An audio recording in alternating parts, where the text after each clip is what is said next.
Primeiramente, bom dia, boa tarde, boa noite ao professor Fábio Porto.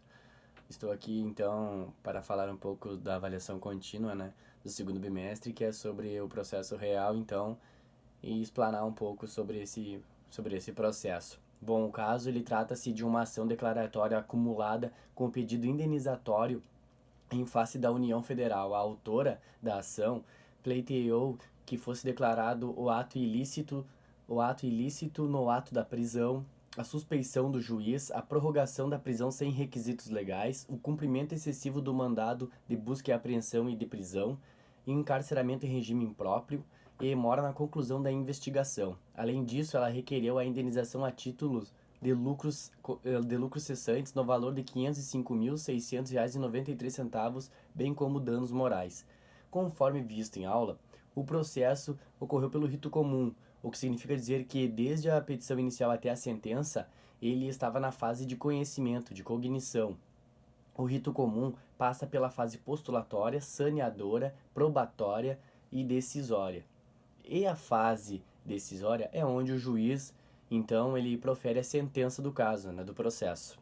O presente caso obteve sentença totalmente improcedente, ou seja, foi uma sentença declaratória negativa, e que ocorre quando o juiz não reconhece o direito pleiteado pela parte autora do processo.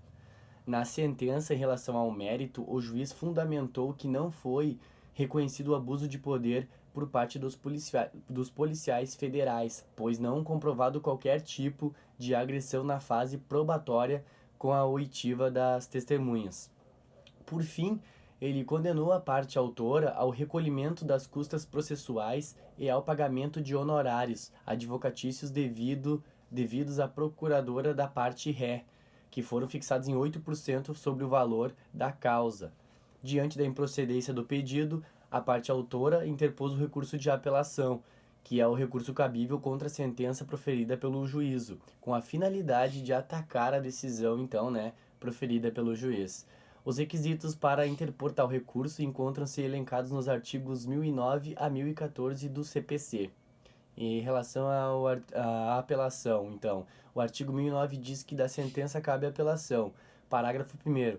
As questões resolvidas na fase de conhecimento, se a decisão a seu respeito não comportar agravo de instrumento, não são cobertas pela preclusão e devem ser suscitadas em preliminar de apelação, eventualmente interposta contra a decisão final ou nas contrarrazões. Parágrafo 2º. Se as questões referidas no parágrafo 1º forem suscitadas em contrarrazões, então, com isso, o recorrente ele será intimado e para em 15 dias eles se manifestar a respeito delas, O apelado ele será intimado, como eu acabei de falar, para apresentar a contrarrazões no prazo de 15 dias e se manifestar em juízo, no caso. O artigo 1012, ele diz que a apelação terá efeito suspensivo. O artigo 1013 já diz que a apelação devolverá ao tribunal o conhecimento da matéria impugnada. O artigo 1014, ele fala que as questões de fato não propostas no juízo inferior poderão ser suscitadas na apelação se a parte provar que deixou de fazê-lo por motivo de força maior. Então, tem que ter um motivo de força maior, não pode ser um motivo fútil. Sendo assim, a parte autora interpôs recurso de apelação requerendo o provimento de apelação, a fim de reformar a decisão proferida, que foi dada pelo juiz, a fim de acolher as preliminares e julgar totalmente procedente os pedidos da petição inicial, e ainda declarar que houve ato ilícito do decreto da prisão, suspeição do juiz, prorrogação da prisão sem requisitos legais, excesso do cumprimento do mandado, encarceramento impróprio, mora na conclusão da investigação e pagamento de indenização compensatória por danos morais e lucros cessantes, redução da condenação de honorários, bem como que seja concedida medida para a retirada da mídia as expressões como integrante de quadrilha ou palavras que o valham.